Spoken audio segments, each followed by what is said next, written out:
It started with a stolen toolkit. December 8th, 2020.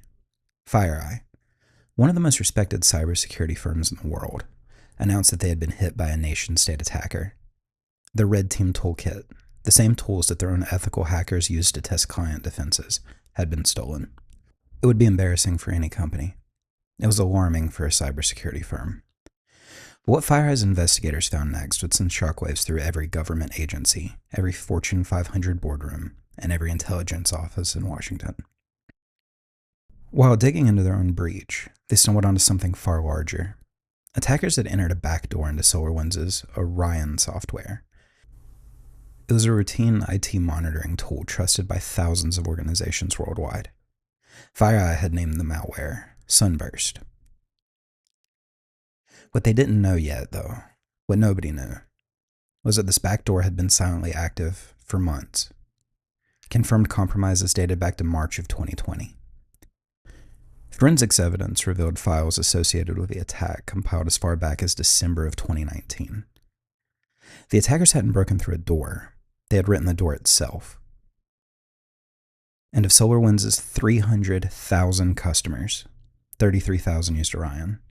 Around 18,000 had downloaded the compromised versions, including the U.S. Treasury, the State Department, and the Department of Homeland Security. This is the story of how it happened, and how long it took anyone to notice. To understand how this happened, you need to understand what SolarWinds actually was.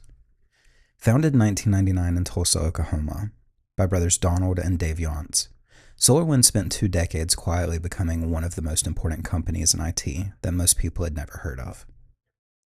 Their product, Orion, did something unglamorous but essential. It gave IT departments a single screen to monitor their entire network. Servers, firewalls, that printer on the 5th floor that keeps going offline. It was invisible infrastructure. It was the kind of software that nobody thinks about until it breaks. By 2020, SolarWinds counted more than 425 of the Fortune 500 among its customers. All 10 of the top U.S. telecommunications companies, all 5 branches of the U.S. military, the Pentagon, the State Department, the National Security Agency, the Department of Justice, and the White House. That list wasn't an accident. It was a blueprint. Here's what made SolarWinds so valuable to an attacker. Orion had privileged access to IT systems to obtain login system performance data. It was that privileged position and its wide deployment that made SolarWinds such a lucrative and attractive target. In the IT world, you don't attack the fortress, you compromise the locksmith. The operation began in September of 2019, when attackers first breached SolarWinds' computing networks. Their first move wasn't to steal anything, it was a dry run, just injecting test code into Orion to see if it would be detected. And it wasn't. They spent the following months, from December 2019 through February of 2020, quietly building out a command and had control infrastructure. In March 2020, they began planting the actual malware into the Orion software updates. The method they used is called a supply chain attack. Rather than trying to hack each target directly, attackers compromise a trusted third party that already has access to those systems. In this case, the third party was SolarWinds. The malware, which FireEye would later name Sunburst, was surgically embedded into a legitimate Orion software update, then digitally signed with SolarWinds' own certificates and posted to their official update server. When network administrators at government agencies and Fortune 500 companies ran their routine updates, they had no reason to hesitate. The file came from SolarWinds. It was signed by SolarWinds. Their antivirus software cleared it. And that was something else in the attacker's favor. SolarWinds' own support documentation advised customers to exempt its file directories from antivirus scans and group policy restrictions. Guidance intended to prevent software conflicts that inadvertently gave the malware a hiding place. Once installed, the malware stayed completely dormant for 12 to 14 days before attempting to communicate with the command and control servers. And when it did, those communications were specifically designed to mimic legitimate SolarWinds network traffic. It never looked like an intrusion. 18,000 organizations had unknowingly opened their doors, but the attackers weren't interested in all of them. The SolarWinds attack wasn't a random hack designed to affect every person using the service. The purpose was to use Orion as a vessel to target specific organizations. Although roughly 18,000 customers applied the update, far fewer were actually infiltrated using that malicious code. After waiting its 12 to 14 day incubation, the backdoor sent basic reconnaissance data back to the command and control center. Username, IP address, OS version. Essentially asking, is this machine worth exploring? If the answer was no, it went back to sleep. If the answer was yes, the real work began. For targets selected for deeper access, the attackers deployed additional tools.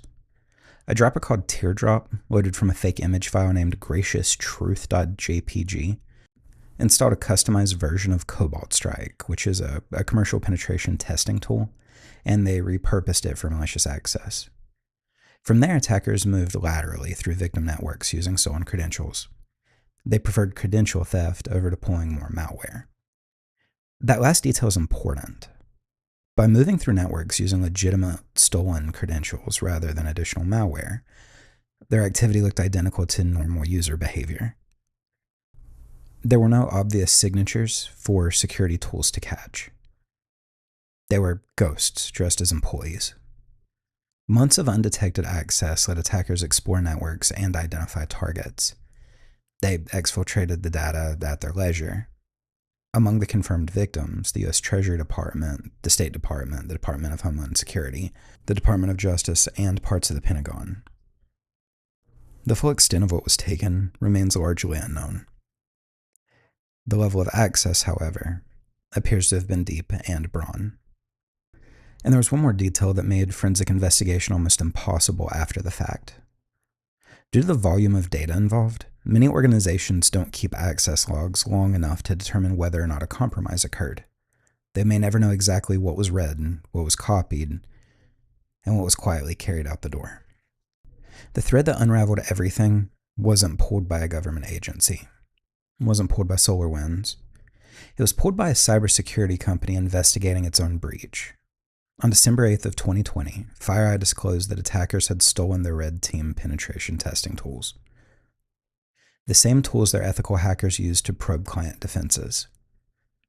While investigators dug into how it happened, they found something they weren't looking for. On December 11th, during the investigation of their own attack, FireEye discovered that SolarWinds Orion updates had been corrupted and weaponized by hackers. On December 12th, SolarWinds was informed of the attack. The National Security Council held an emergency meeting at the White House. On December 13th, the Cybersecurity and Infrastructure Security Agency, the CISA, ordered every federal agency to power down SolarWinds Orion immediately. The response was swift once the breach was known, but there was a brutal irony embedded in the timeline. The attackers had actually removed the Sunburst code from SolarWinds' network back on June 4th of 2020. 6 months before anyone noticed anything was wrong. They'd already finished. They'd cleaned up after themselves, and they'd walked out quietly while everyone else was still looking the other way. When the full scope of the breach became public, Washington moved fast. In February of 2021, the CEOs of SolarWinds, Microsoft, FireEye, and CrowdStrike were called before the Senate Intelligence Committee. It was the first accounting of what had gone wrong. Testifying before the committee, Microsoft President Brad Smith directly blamed Russia's Foreign Intelligence Service, the SVR, going further than U.S. government officials had publicly stated at the time. He said there was not a lot of suspense at the moment in terms of what we were talking about, and that Microsoft had found no evidence that leads anywhere else. FireEye CEO Kevin Mandig was pointed in his testimony. He was quoted as saying, "Most organizations recognize we are expected to defend ourselves from the drive-by shootings on the information highway. But we shouldn't have to defend ourselves from the SVR. That doesn't seem like a benchmark this nation should set for every small and medium-sized company." On April 15th of 2021, the Biden administration had made it official. Standing with high confidence that Russia's SVR carried out the attack, and formally naming APT29, also known as Cozy Bear, the same group behind the 2016 DNC hack, as responsible. Sweeping sanctions were imposed by Russian technology companies and intelligence operatives. The UK's National Cybersecurity Centre, part of the GCHQ, issued a joint statement assessing it was only highly likely the SVR was responsible, and linking the same group to intrusions across the European government, stretching back a decade. Russia, of course, denied everything. The legal fallout for SolarWinds itself was significant.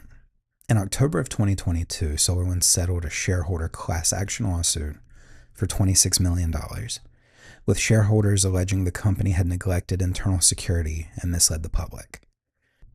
Then in October of 2023, the SEC sued SolarWinds and its CISO Timothy Brown directly. The first time the SEC ever sued the victim of a cyber attack, alleging the company concealed known cybersecurity vulnerabilities before the breach occurred. The locksmith didn't just get robbed. They got sued for leaving the door open. Here's the thing that should keep every IT professional, every government official, and every software developer up at night. SolarWinds was not a fluke. It was a proof of concept. In the year after SolarWinds was discovered, supply chain compromise became the second most prevalent initial infection vector of all cyber attacks. It accounted for 17% of intrusions in 2021, compared to less than 1% the year before. And 86% of the supply chain intrusions were directly related to the SolarWinds breach. The attackers had learned something, and they weren't going to forget it. The group behind SolarWinds, now tracked by Microsoft as Nobelium, didn't stop after its discovery. By May 2021, they had already compromised email marketing platform Constant Contact, using it to target approximately 3,000 email accounts across more than 150 organizations. The injected code, what investigators called Sunspot, could be applied to virtually any software development process. The vulnerability wasn't unique to one company. It was baked into the way that the entire software industry operates. We trust our tools. We trust the updates they push. And we assume that because a file is signed and comes from a known vendor, that it's safe. SolarWinds forced an uncomfortable question into the open. If the flagship product of a company trusted by the world's top cybersecurity firms could be compromised and go undetected for months, how many other supply chain compromises might already be active right now, just waiting to be discovered? Nobody has a clean answer to that question. What SolarWinds left behind wasn't just a list of compromised agencies. It was a blueprint for attackers and a warning for defenders. The question is, which side is learning faster? January 4th, 2012. It was a Wednesday. Most of the world was still recovering from the holidays. And somewhere on the internet, one of the most chaotic, anonymous corners of it, a black image appears. White text, simple, almost polite. Hello. We are looking for highly intelligent individuals. To find them, we have devised a test. There's a message hidden in this image. Find it, and it will lead you to the road to finding us. We look forward to meeting the few who will make it all the way through. Good luck. It's signed 3301. No company name, no logo, no explanation. Just a test and an invitation, and a threat buried inside of the word few. What followed would become known as the most elaborate and mysterious puzzle of the internet age. And more than a decade later, nobody knows who created it, what it was really for, or whether the door it opened is still out there waiting. This is Cicada 3301. The post appeared on 4chan, specifically on its paranormal and fringe discussion board, known as /X, but it spread fast. Most people dismissed it immediately. Another ARG, an alternate reality game. Another marketing stunt, another bored hacker burning time. One of the people who didn't dismiss it was Joel Erickson. a 34-year-old crypto security researcher and developer from Sweden. He stumbled across the image late, after it had already been posted. He had some catching up to do, but he started pulling on the thread immediately. His first instinct was steganography. Steganography is the practice of hiding a message inside of another file. A message inside the noise of an image, for instance, that something you would never notice just by looking at it. Erickson read the image through a piece of software called Outguess, a classic steganography tool that can detect and extract hidden data from JPEG files. And he got hit. Hidden inside that plain black text image was a PGP signed message. PGP stands for Pretty Good Privacy. It's a cryptographic signature system that allows you to verify that a message had come from a specific sender and hasn't been tampered with. The message inside directed solvers to a Reddit page, and it established something important. From this point forward, every legitimate communication from 3301 would be signed with the same cryptographic key. The key ID was 7A35090F. That single detail, a verifiable signature, was the first sign that it wasn't a joke. Jokes don't authenticate themselves. The Reddit page contained more encoded text. Erickson decoded it using a book cipher and steganography tools, and he extracted 2 images. Inside of each image was more hidden messages. Inside of those messages were riddles, and the answers to the riddles were a phone number. It was a phone number in Texas. So Erickson called it, and a recorded voice answered. Very good. You have done well. There are 3 prime numbers associated with the original final JPEG image. 3301 is one of them. You will have to find the other 2. Multiply all 3 of these numbers together and add a .com to find the next step. Good luck. Goodbye. Erickson looked at the original image. Its pixel dimensions were 509 by 503, both of which prime numbers. He multiplied all 3. 509 times 503 times 3301 equals 845,145,127. So he went to 845,145,127.com. And he found a cicada and a countdown timer. When the countdown expired on January 9th, 2012, at 1700 UTC, the cicada image was replaced by something unexpected. GPS coordinates. Not one set of coordinates, but 14, spread across the globe. Warsaw, Seoul, Paris, Sydney, Hawaii, Miami, New Orleans, Seattle. Countries on multiple continents. Whoever was behind 3301 hadn't just built a puzzle, they'd built an infrastructure. They placed things in the real world. People went to those locations, and what they found were physical posters taped to telephone poles and lamp posts, printed with a cicada image and a QR code. This was no longer just an online puzzle. It had crossed over into the physical world. Whatever 3301 was, they had either members or contacts spread across the planet, and they'd done a significant amount of traveling to see those locations. The QR codes led to 2 more images. Inside those images, more hidden text, including passages from Agrippa, which was a 1992 poem by a science fiction author named William Gibson. The text referenced prime numbers. Erickson recognized the pattern. He applied the book cipher technique that he had used earlier, but this time using the Gibson poem as a key. And it worked. He was directed to an address on the Tor network, the anonymous, encrypted overlay network, colloquially known as the dark web. He'd solved the puzzle. He'd done it almost entirely alone, and in just under 3 weeks.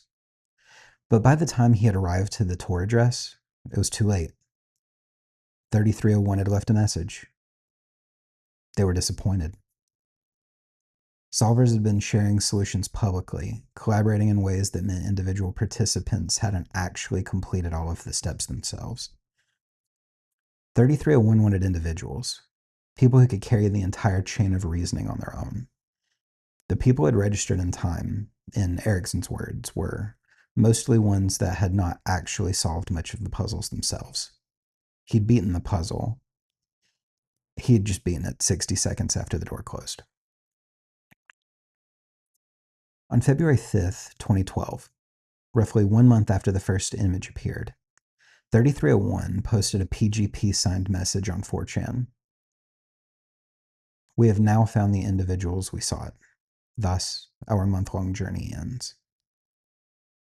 What happened to those individuals? No one said publicly. The door had closed, and the internet was left to wonder. 366 days later, almost to the hour, it happened again. January 4th, 2013. A new image posted to 4chan. Same PGP key, same tone, and another message hidden inside using Outguessed. Hello again. Our search for intelligent individuals now continues. But the second puzzle was far harder. Everything that came before was still required knowledge: steganography, book ciphers, PGP verification. But the 2013 puzzle added new layers. There was a custom bootable Linux ISO, which is an operating system image called Cicada OS. The solvers had to actually boot up and run, and inside it, there were new clues. There were audio files embedded within hidden messages. Audio steganography, hiding data in the sound. There were references to Aleister Crowley's esoteric text, The Book of the Law, a work steeped in mysticism of occult symbolism, a Welsh manuscript called the Mabinogion, Victorian poetry. The puzzle wasn't just a cryptography challenge anymore. It was a test of breadth. You needed to be fluent in computer science and classical literature and occult philosophy and number theory. And you needed to know when each applied. One of the people who have solved this iteration was Marcus Warner. He was 15 years old at the time, living in Copper Hill, Virginia, homeschooled, and by his own account, bored. Warner had a small group and organized themselves on IRC under the name Decipher, and worked through the puzzle together. When they decoded a string of numbers and converted them to English, they found first letters that corresponded to the Legends of King Arthur, which was a book from 1858. It was a book cipher. They decoded the message and it told them to call a phone number. They called. They got more instructions. Warner and the others who made it through were eventually invited into a private, anonymous chat server. They were asked 3 questions. Do you believe every human being has a right to privacy and anonymity? Do you believe the information should be free? And do you believe censorship harms humanity? Warner answered yes to all 3. He was in. What Warner found when he got inside is the closest thing we have to verified information about what 3301 actually was. What appeared to be a leaked email from 3301 to a winner, the organization described itself as a think tank. Their stated belief that censorship is wrong and that privacy is an inalienable human right. Their aim was researching and developing techniques to further their ideals. The winners were put to work. Their first project was a piece of software called Cakes, the Cicada Anonymous Key Escrow System. It was designed as a dead man switch. It was a tool that could be used by whistleblowers to automatically release sensitive information if they were imprisoned or killed. You set it up, you check in regularly to reset the timer, and if you stop checking in, presumably because something has happened to you, the information releases automatically. It's a serious piece of software with serious real-world implications for press freedom and government accountability. But it didn't go well. 3301's entire philosophy was built around recruiting individuals. Exceptional people who could operate independently. What they ended up with was a group of exceptional people who were terrible at working together. Strong personalities, no shared workflow, no trust infrastructure. So the project stalled. Joe Erickson, who reached but missed the 2012 door, later described what he knew of the endpoint as a small PGP-gated forum with tasks aligned to privacy, cryptography, and censorship-resistant tool development. That's consistent with what Warner described from the inside. The picture that emerges is of a small, technically sophisticated, privacy-focused collective, not a government agency, not a cult, not a marketing department, but something closer to an idealistic underground think tank that wanted the best people and didn't quite know what to do with them once it had them. The timing of 3301's disappearance has led some researchers to speculate a lot. Some think it may be connected to the Edward Snowden NSA leaks in June of 2023. The leaks made everyone in cryptography paranoid. The project was already struggling, and if you're running a covert privacy operation and the world suddenly discovers the full scope of government surveillance, you may reasonably decide it's time to go quiet. It's not been confirmed, obviously, and is pure speculation, but it's a pretty solid assumption. On January 4th of 2014, a third puzzle appeared on Twitter from the account at 123-150-705-1321. Itself a palindromic prime number. The 2014 puzzle followed the same escalating structure: steganography, cryptography, book ciphers. But at the end of it this time, the winners didn't receive an invitation into a private forum. They received a book, the Liber Primus, Latin for first book. It's 74 pages long, written in a custom run script, 29 rooms, each mapped to the next prime number in sequence. The text is layered with multiple encryption methods: substitution ciphers, modular arithmetic, book codes, running keys. Some pages require multiple sequential decryption steps before you can reach readable text.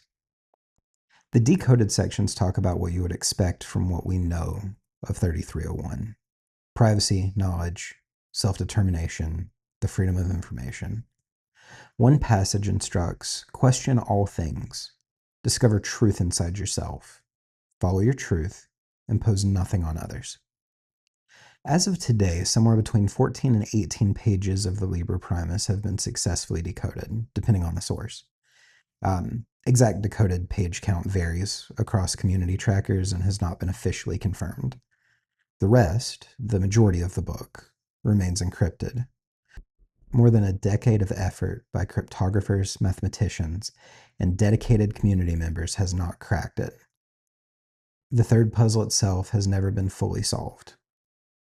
And after 2014, 3301 went quiet.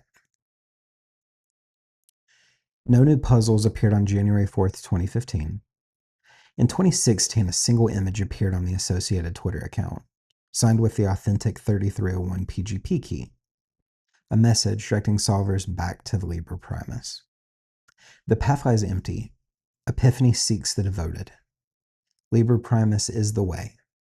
Its words are the map.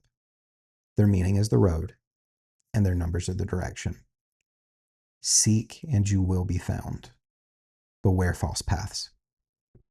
In April 2017, 3301 issued what became their final verified communication: a PGP-signed statement explicitly denying the validity of any cicada puzzle not signed with their key. The message was a warning against imposters, and then nothing. No verified message has come from 3301 since. In the years that followed, copycats have proliferated.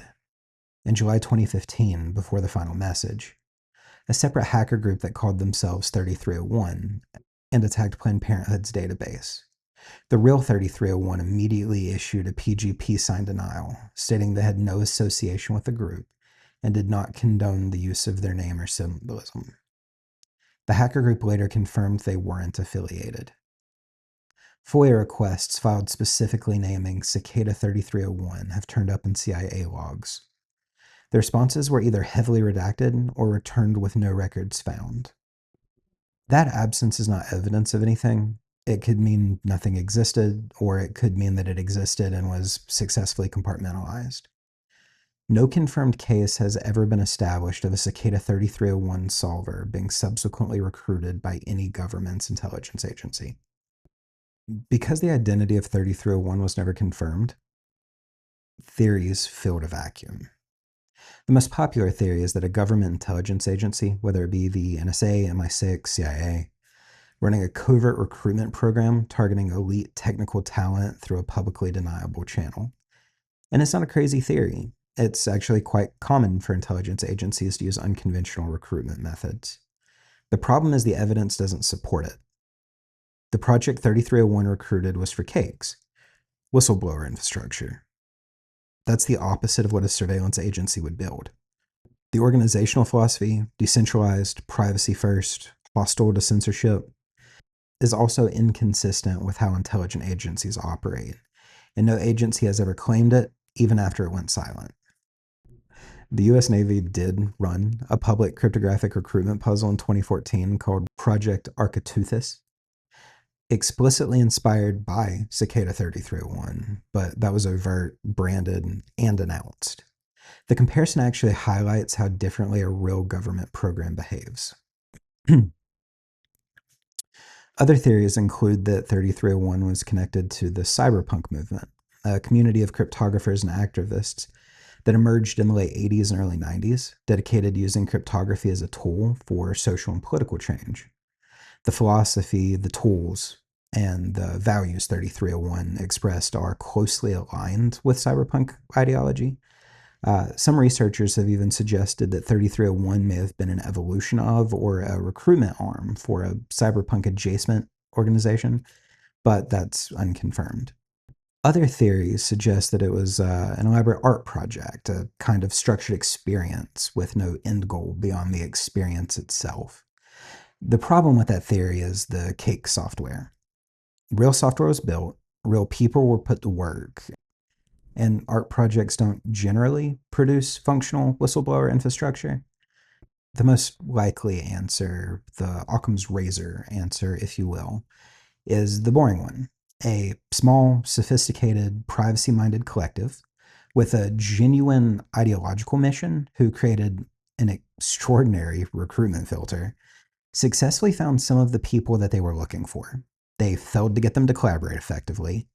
They watched their main project collapse, got spooked by the post-Snowden surveillance climate, and just walked away. They left behind an unsolved book, a cryptographic signature that's been silent for years, and a community that's still looking. The Liber Primus is the last unresolved artifact, and it is an unusual one. The decoded pages suggest the book may be less a final puzzle and more a philosophical text, something closer to a manifesto or a guide than a cipher, with a clean solution at the end. One researcher who has studied the community for years speculated that the Liber Primus was never designed to be fully solved, that the act of working through it, building the skills and the community in the process was the point. The theory is unverifiable, but it is consistent with 3301's behavior throughout. They were always more interested in the process of solving than what you found at the end. What we do know for certain, the Liber Primus exists. It's written in a verified, consistent cipher system. Multiple pages have been decoded using reproducible methods, and the decoded content is coherent. It is not random. It was made by someone who knew exactly what they were doing. What we don't know, who made it, what the remaining pages say, or whether the key to unlocking the rest is still out there somewhere, buried in a solved section that nobody has fully mapped, waiting in plain sight, the way that the first message was. There's something unusual about how Cicada 3301 interacted with the internet. The internet rewards visibility, speed, collaboration, sharing, going viral. Cicada 3301 punished all of that. If you shared too much, the door closed. If you collaborated in ways that diluted individual contribution, you were disqualified. If you weren't the one who'd actually done the work, you didn't get in. It was a filter designed for a specific kind of person, someone who could do hard things alone, under no external validation, for an unknown reward from an unknown source. Someone motivated by the problem itself, not by being seen solving it.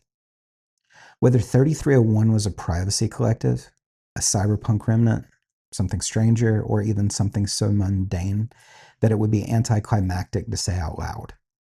The puzzle that they built was real. The people that found it were real, and the software they tried to build was real. The Liber Primus is still real, still mostly in red, and still sitting there. And the PGP key is still on public key servers. If 3301 ever comes back, you'll know because the message will be signed. Everything else is noise. The last verified message from 3301 was in 2017. Since then, nothing. No signal, no signature, just a book that nobody can finish reading, and a key that opens a lock that nobody can find. You already know what the uncanny valley is. You felt it. That specific crawling wrongness when something looks almost human, but not quite. The CPR dummy with the painted on smile, the animatronic at the theme park whose eyes don't track quite right, the AI generated face that's beautiful until you look at the teeth. The term has become so embedded in our vocabulary that it shows up in movie reviews, product design briefs, and think pieces about AI. Everyone uses it, and everyone agrees it's real. There's just one problem. The scientist who invented the concept never tested it. He made a guess, drew a graph with no data behind it, and published it in an obscure journal, and then for decades, almost nobody noticed. When the idea finally caught on, it spread not because the science was solid, but because it felt true. And when researchers actually tried to verify it, the results were a mess. This is the story of one of the most influential ideas in robotics, animation, and AI. Where it came from, what the science actually says, and why the truth is stranger and more interesting than the simple curve on a graph. In 1970, a Japanese robotics professor named Masahiro Mori published a short essay, it was 2 pages, in an obscure Japanese energy industry journal called Energy. The essay was called Bukimi no Tani, which is translated to the Uncanny Valley. Mori was not attempting a rigorous scientific paper. By his own admission, the essay was more of a philosophical piece than an empirical piece, closer to a cone than a study. He was thinking out loud about how humans might emotionally relate to robots as they become more sophisticated. His central observation was this. As a robot becomes more human-like, people's affinity for it generally increases. A simple mechanical arm feels neutral. A robot with a face feels friendlier, but at a certain point, when the robot becomes very close to human, but not quite, affinity doesn't keep rising. It drops. Sharply. Then as soon as robot approaches perfect human replication, affinity rises again.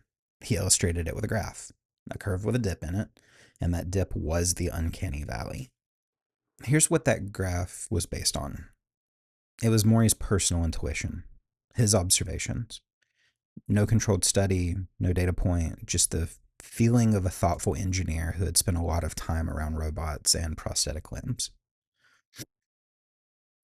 His essay received almost no attention. It sat in that journal for more than 30 years.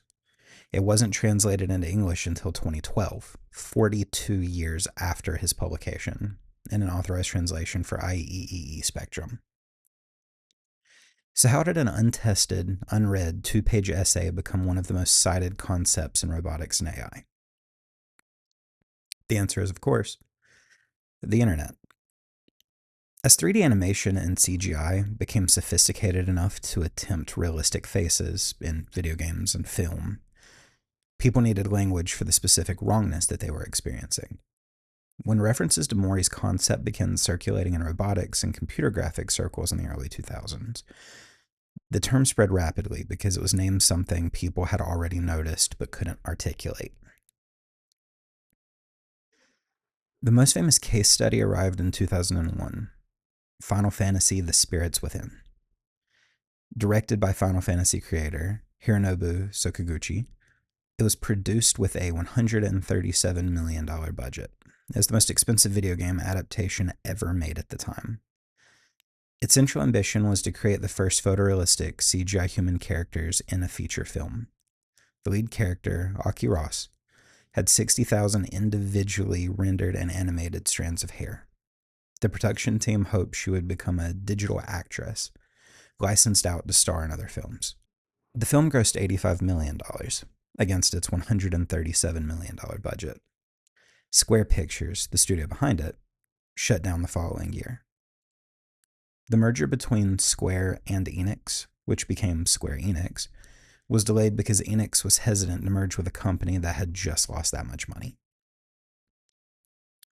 Critics and audiences could articulate what felt wrong, even if they didn't have the terminology. The characters looked almost real, which made their imperfections register in a way that had obviously cartoonish animation never would. The eyes didn't read right. The micro-expressions were absent. The Spirits Within became a canonical example of the uncanny valley in popular culture, and from there the concept became gospel. By the mid-2000s, it was being cited in design discussions, academy papers, and technology journalism as established fact. Except it wasn't established, it was a hypothesis, and when researchers finally went looking for the actual evidence, what they found was considerably more complicated. What researchers call the naive, uncanny valley hypothesis is the version that everyone knows. As human likeliness increases, affinity rises, dips sharply in the almost human zone, and then rises again. Clean, predictable, universal curve. A 2015 review published in Frontiers in Psychology examined the empirical literature of this claim. The conclusion was direct. The research had failed to provide consistent support for the naive uncanny valley hypothesis. Studies that tried to demonstrate the clean curve across controlled conditions kept getting different results. Some found the dip, some didn't. Some found the dip only under specific conditions. Some found it in different places on the curve than predicted. A 2015 review in the journal Psychological Science and the Public Interest was equally blunt. While some studies corroborated the hypothesis, the evidence was on both the existence of the effect and its explanations had been, and I quote, mixed and open to debate. Part of the problem was methodological. Different studies measured affinity differently. Some used likability ratings, some used eeriness ratings, some used familiarity, some used a combination. When researchers looked across studies, they found that none of these measures had been adopted consistently in more than half of published papers. You can't build reliable knowledge about a phenomenon if every team measuring it is using a different instrument. There was also no agreed upon definition for where the uncanny valley region actually begins and ends on the human likeness scale. Different studies positioned it differently. Some found it with realistic faces, some found it with robotic bodies. Some couldn't find it at all when they looked for it directly. Mori himself had doubts. That's the part that rarely gets mentioned. In 2005, Mori was invited to attend a conference specifically dedicated to empirical study of his idea. He declined, but he sent a letter.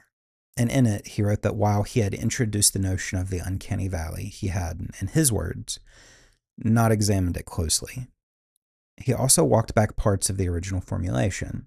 The original 1970 essay placed a corpse at a low point in the valley. The most uncanny thing imaginable.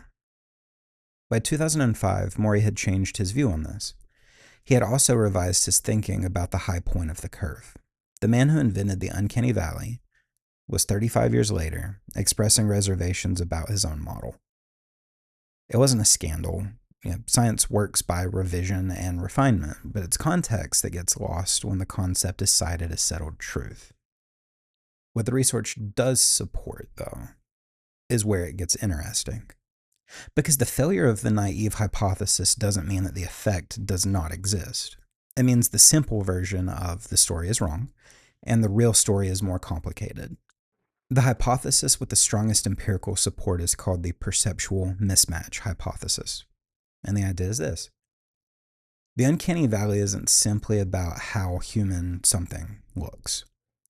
It's about whether the different features of a thing are internally consistent. When something looks human but moves like a machine, or has a human face but in human proportions, your brain detects the conflict. The conflict is what generates the feeling of wrongness. This was tested directly. In a 2011 fMRI study from UC San Diego and the California Institute for Telecommunications and Information Technology, researchers showed subjects videos of a real human, a mechanical-looking robot, and a humanoid android while scanning their brain activity. The biggest difference in brain response showed up specifically for the android, and the location was telling. The heightened activity appeared in the parietal cortex, on both sides of the brain, in the regions that connect to the visual cortex's body movement processing areas, with the motor cortex's mirror neuron regions. The research described what they were seeing as evidence of mismatch.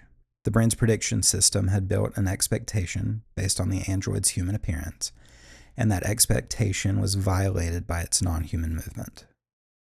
The brain lit up specifically because the appearance and the motion didn't compute together. This was later confirmed with EEG, which showed an N400 response, which is a brain signal that's associated with violated predictions. Specifically for the android condition, the brain was treating the mismatch like a semantic error, like encountering a sentence where the grammar is right but the meaning is wrong. The lead researcher on the fMRI study, Aisha Seguian, summarized it precisely. The brain doesn't seem tuned to care about either biological appearance or biological motion in isolation. What it cares about is whether or not they match. If the uncanny valley were purely a learned cultural response, something humans develop through exposure to media, through expectations about what robots look like, you would expect it to be absent in other animals, and you would expect it to vary significantly across cultures. A 2009 study published in the Proceedings of the National Academy of Sciences tested this by showing 5 macaque monkeys a series of images. Unrealistic synthetic monkey faces, realistic synthetic monkey faces, and real monkey faces. Their gaze was tracked. The monkeys preferred to look at the unrealistic synthetic faces and real faces. They avoided the realistic synthetic faces, the almost but not quite right ones. The effect that humans report when looking at CGI characters, the monkeys had shown when they were looking at computer-generated monkeys. This was the first demonstration of uncanny valley type response in any non-human animal. The researchers from Princeton's Neuroscience Institute concluded that whatever mechanism produces this response, it predates human culture. It's likely shared with the common ancestor of old world monkeys and humans, which puts evolutionary origin at least 25 million years. That doesn't confirm the naive uncanny valley hypothesis, but it does suggest the underlying perceptual machinery is ancient, deep, and not something you learned by watching too many Pixar movies. There's a complication the simple narrative doesn't have room for. The uncanny valley effect, where it can be found, appears to be modulated by culture and experience in ways that Mori's original graph just doesn't account for. A cross-cultural study comparing Japanese and Norwegian participants found measurable differences in how each group responded to near-human faces, specifically along racial lines. Japanese participants showed stronger uncanny responses to East Asian faces that had been subtly modified, while Norwegian participants showed stronger responses to modified European faces. The researchers attributed this to differential exposure. You have more finely calibrated expectations for faces you encounter more frequently, which means more sensitivity to small deviations. This has a significant implication. The uncanny valley is not a single fixed threshold. It is, at least partly, a function of familiarity, which means the valley is in a different location for different people, depending on what they're used to looking at. It also raises questions about exposure and adaptation. People who grew up with video games have seen more near-human CGI than any previous generation. Does that move the threshold? Does repeated exposure to the almost human raise the bar for what triggers this response? The research on this is still developing, and the honest answer is, we don't really know. So if the naive uncanny valley, the simple dip in a curve, doesn't hold up as a universal law, then what does the evidence actually support? The picture that emerges from the research is something more like this. Human beings are extraordinarily finely calibrated social detectors. We evolved in environments where accurately reading other humans, their health, their intentions, their emotional state, their identity, was a matter of survival. That calibration is deep, fast, and largely automatic.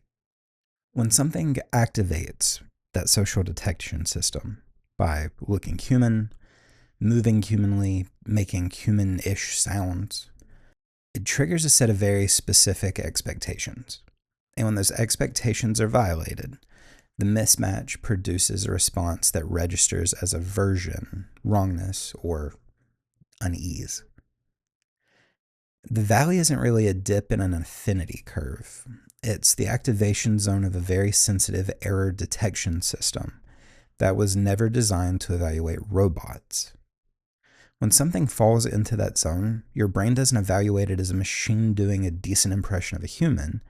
It evaluates it as a human who has something wrong with them. That reframe is extremely important. The uncanny feeling is not about the object being too artificial. It's about your brain filing it under human and then immediately finding things that don't fit with the file. In 2025, this is no longer a theoretical problem for roboticists. It's a live engineering and product design challenge. AI-generated faces, AI voice synthesis, digital avatars for customer service, synthetic presenters in media, robotic companions for elderly care. All of these operate in or near the zone where the perceptual mismatch effect is most powerful. And the research suggests that getting closer to human realism is not automatically better. Under the right conditions, greater realism that still falls short of perfect can produce a stronger aversion response than something more stylized. The practical implication some designers have drawn is the stylized escape route. Deliberately making characters more cartoon-like sidesteps the problem by never activating the detection system in the first place. Pixar characters don't trigger the uncanny valley response, not because they're bad at looking human, but because they don't try. They're clearly not human, so your calibration system never engages itself. The other path is the perfection angle, getting close enough to human realism that the residual errors fall below the threshold of detection.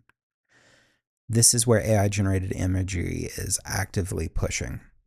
And the research suggests this path has a very steep cliff. A small amount of residual error, where everything else is near perfect, may produce a stronger wrongness response than a larger error in a less realistic setting. That leaves a philosophical dimension that Mori himself, who was as much a Buddhist thinker as he was a roboticist, was interested in, and that the scientific literature largely sidesteps. The uncanny valley, whatever it is precisely, seems to be pointing at something real about how humans perceive and relate to things that claim membership in the category of person. The wrongness isn't just aesthetic. It carries a moral weight. Something that looks almost human but isn't triggers, at some level, questions about what it deserves, whether it can suffer, and whether you owe it anything. That's not a question that science can answer, but it's worth sitting with. Because as the technology that generates near-human faces, voices, and behaviors becomes ubiquitous, whether it be in entertainment or caregiving, companionship, the question of how we relate to things that look back at us becomes less hypothetical by the day. So, is the uncanny valley real? The honest answer, the naive version, the clean universal curve that every explainer video draws, is not well supported by the evidence. It is a hypothesis built on intuition, spread by cultural resonance, and treated as fact before the research caught up. What does appear to be real is the underlying perceptual phenomenon. Humans have an extraordinarily sensitive error detection system for things that look like people, and when something activates that system and then fails to meet its expectations, The result is a specific kind of aversion. That effect has been measured in brains, it's been observed in monkeys, and it appears to predate human culture by tens of millions of years. But the effect is not simple, it's not uniform, and it's not fully understood. It varies with culture.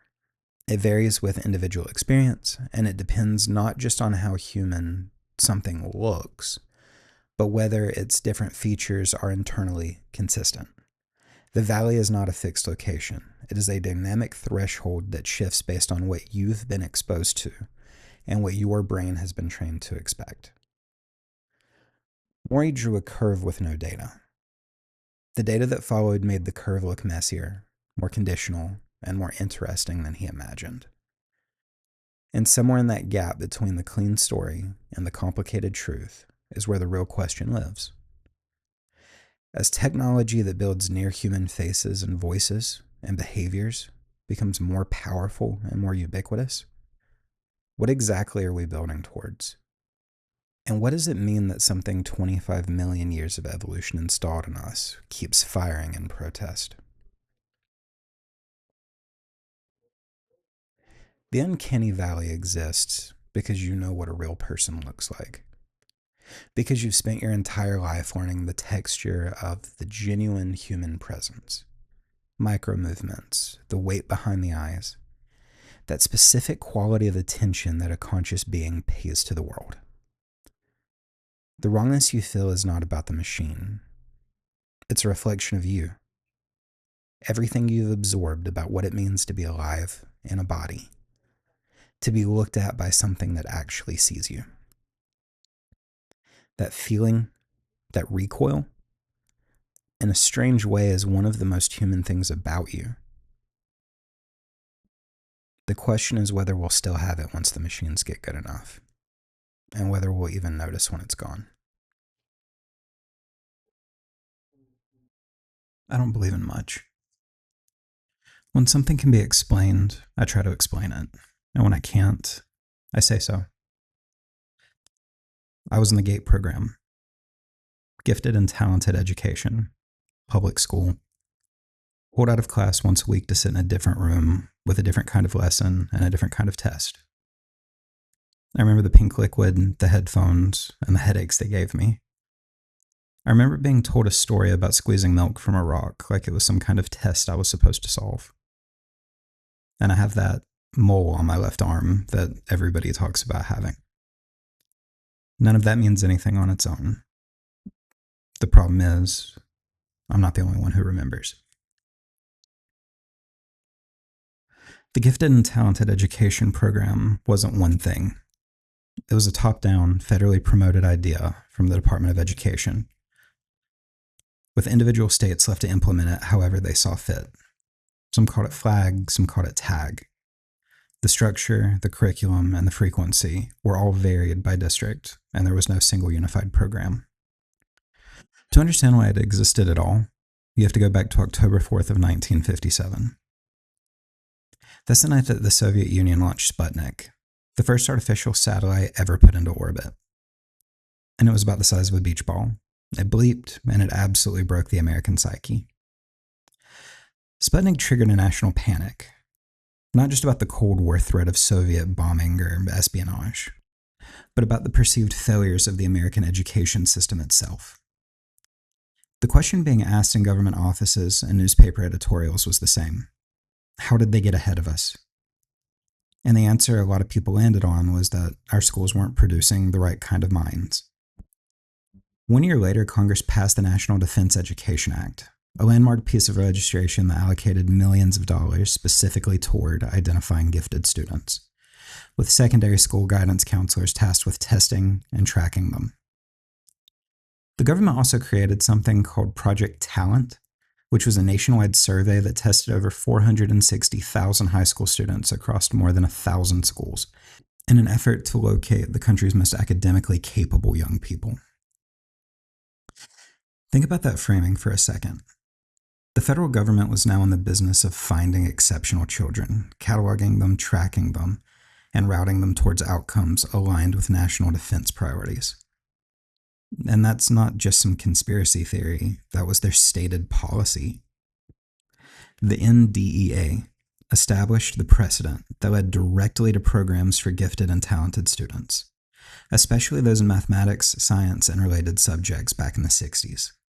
GATE, in its various forms, was the downstream result of that infrastructure. And there's one more detail worth noting. Gifted and talented programs, as measured by IQ scores, became a focus of national concern in the years following the Supreme Court's 1954 Brown v. Board of Education decision. These programs would turn out to be filled with students who were overwhelmingly white and wealthy. Yet the separation was framed as being by intelligence and not by race. I'm not going to go too deep on that particular thread today. That deserves its own video. But it matters that the program's origins were tangled up in more than just Cold War anxiety. There were political and social forces shaping who got selected and why. The official story is that GATE was an educational initiative, a well-meaning attempt to challenge bright kids and give America a competitive edge. And that's probably mostly true. But what it also was, by design, by federal mandate, was a systemic effort to identify and isolate children with exceptional cognitive ability, to find them, sort them, and put them in a separate room. And what happened in that room is where the story gets a little complicated. Over the past several years, a growing number of adults, roughly in the 35 to 55 age range, have come forward with patchy memories of their time in those programs. And again, on its own, that's not really remarkable. Adults misremember their childhoods constantly. Nostalgia reconstructs things, and the internet turns isolated anecdotes into conspiracies. The thing that's hard to dismiss cleanly, though, is the specificity of everything. When the accounts overlap, they're not overlapping on vague feelings. They're overlapping on very particular details. And those details don't really have an obvious reason to be shared across people who grew up in different states, decades, and have never even heard of each other. Multiple former GATE students describe audio sessions, wearing headphones and listening to sounds that weren't quite music, but they weren't speech specifically. It was some kind of layered tone, and some people describe what it felt like was kind of like a guided meditation embedded under just ambient noise. The audio sessions that people remember, nonverbal patterns hidden beneath ambient sound, like crashing waves, wind. The thing about those noises is they closely resemble techniques described in classified government documentation on consciousness research. And whether that's coincidental or a connection is kind of an open question at this point. But the description keeps coming up, and it's consistent enough to notice. The pink liquid is probably the most specific. People describe being given a drink thick, sweet, and pink. No explanation of what it was. The most charitable interpretation is that it was a fluoride treatment, which some schools did administer during that era. And that's plausible. Fluoride treatments were typically administered by dental staff, though in a dental context and not in a specialized classroom. And the consistency of the description, pink, thick, sweet, offered without explanation, is strange for something that's that routine. Some former students describe men in suits carrying briefcases who would sit in the room during sessions and say nothing. They weren't teachers or administrators that they recognized. They were just observers, watching. And then they left. And if you ever had that experience as a child, an adult in the room who doesn't explain to you is something that you remember. It doesn't just feel like a normal part of the school day. Some people describe being given problems that didn't feel like academic work, more like psychological profiling. Abstract lateral thinking exercises, moral dilemmas that didn't have a specific right answer. Pattern recognition tasks that seemed designed to measure something other than knowledge. The squeeze milk from a rock style problem, which I personally remember, is one of the more commonly cited examples. And it's not a math question or a reading comprehension question. What was that testing? The mole theory is one that sounds absurd and is, of course, worth addressing directly. Moles are common. They develop in childhood, and there's no scientific basis for claiming that a mole in a specific location means anything. But when a specific physical marker keeps appearing in shared accounts of a specific group of people, the skeptic part of you at least has to ask, how did that detail get into the conversation? Who named it first, and why did so many people recognize it? I'm certainly not telling you what to conclude, but I am telling you what the pattern looks like. Here's where we slowed down a little. This isn't about rumors or recovered memories.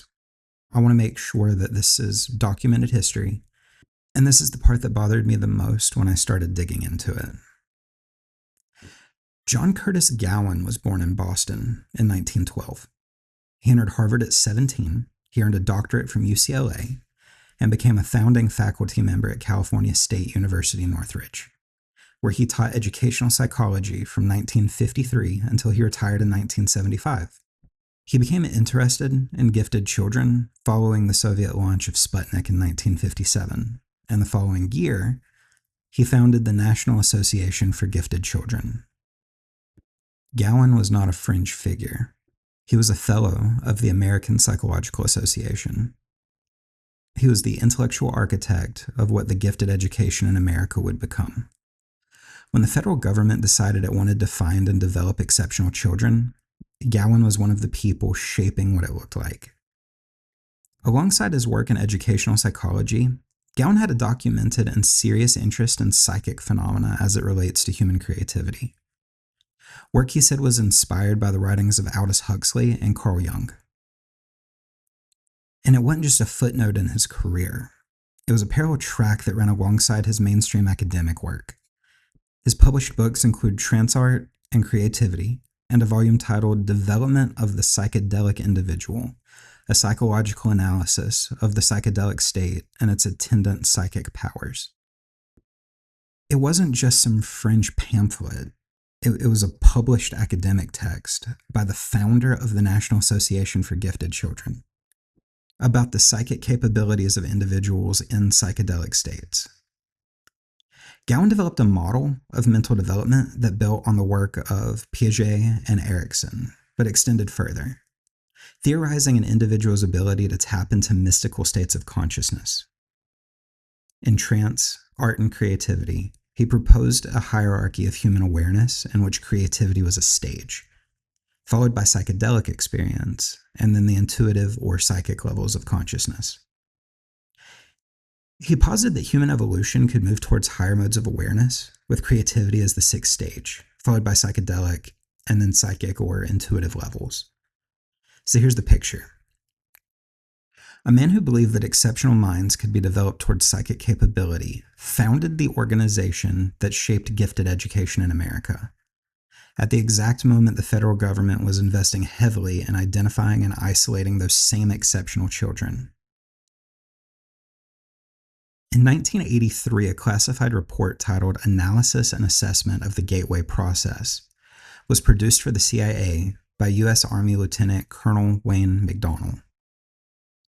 The report examined a training system developed by the Monroe Institute, a program that used meditation-like techniques combined with sound technology to facilitate altered states of consciousness. It touched on neuroscience and quantum mechanics, and it essentially documented the CIA investigating the idea of inducing a profound out-of-body experience, which was a state of consciousness that someone might access beyond ordinary reality. That report was declassified in 2003. It's a real document, and you can read it. The Monroe Institute had been developing audio techniques since the 70s, patents registered on sound patterns that could synchronize left and right hemispheres of the brain, producing altered states of consciousness. The CIA was interested enough to commission a formal assessment. And what were some former Gates students describing from their headphone sessions? Layered tones, ambient sound patterns, audio that they couldn't quite identify. Now, to be clear, none of that's proof of anything. We should stay direct about being a skeptic when it's necessary. The Gateway program was focused on adult subjects. There's no document linking it to Gate. That parallel is purely circumstantial. But Gowan and the CIA were asking the same question at the same time about the same type of mind, and the children being fed into the gate system were exactly the population both of them were the most interested in. That's a fact, and what you do with that is up to you. Here's where the skeptic in me has to do his job. The most charitable explanation and probably the most accurate explanation for shared memories is it's a combination of factors, right? Confirmation bias and social contagion. So when a theory spreads online and people are asked, "Do you remember X?" a significant number of them will remember or convince themselves that they do. Memory is reconstructive, not recorded. It fills gaps with what it expects to find.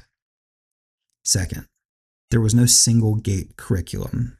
Activities that seem unusual in isolation, headphones, audio tests, logic puzzles, may have had completely mundane explanations at a local level. A school administrator who read Gowan's work, a teacher with an interest in audio learning, a nurse administering a standard fluoride treatment in a colored cup. Something like that seems strange to a child, but is completely unremarkable to an adult. The big one, the mole. There are people who will tell you the mole on their left arm is a mark. Scientifically, moles are common. They develop in childhood, and their placement is absolutely random. There is nothing special about your left arm. It just feels that way because somebody told you to look for it. The simplest explanation is often the right one. But Occam's razor assumes that the simplest explanation is complete, and I'm not sure that it is here. The Gateway program was real. It's declassified. A CIA initiative from the 1980s that used sound technology and guided meditation to explore the boundaries of human consciousness. Former GATE students have noted that the audio sessions they remember, nonverbal patterns hidden beneath ambient sound, closely resemble the techniques described in the Gateway program documentation. The CIA's interest in individuals with exceptional cognitive ability is also very well documented. MKUltra is not a theory, it's a historical fact. Running from 1953 to 1964, it was an umbrella program covering research into drugs and behavioral modification conducted across more than 30 institutions and universities. And when CIA Director Richard Helms ordered all of the files destroyed in '73, most of the record was lost. A 1977 Freedom of Information Act request uncovered 20,000 surviving documents, which led to Senate hearings confirming experiments on unknowing subjects at all social levels. The full scope of the program was never known, and it really may never be fully known. None of that proves anything about GATE. But here's what I do keep thinking about. The man who built the theoretical foundation for gifted education in this country believed that exceptional children might be capable of psychic and altered state experiences, and he thought that it was worth studying. That's the same conclusion the CIA was drawing at roughly the same time, through entirely different channels, of course. But it was two institutions, the same children, the same question, and maybe that's a coincidence. Maybe the pink liquid was fluoride. Maybe the headphones were just a learning tool, and maybe the mole is just a mole. I'm a skeptic, and that's where I land most days. But I was in that room, and I remember what I remember. And I'm still not entirely sure what it was for.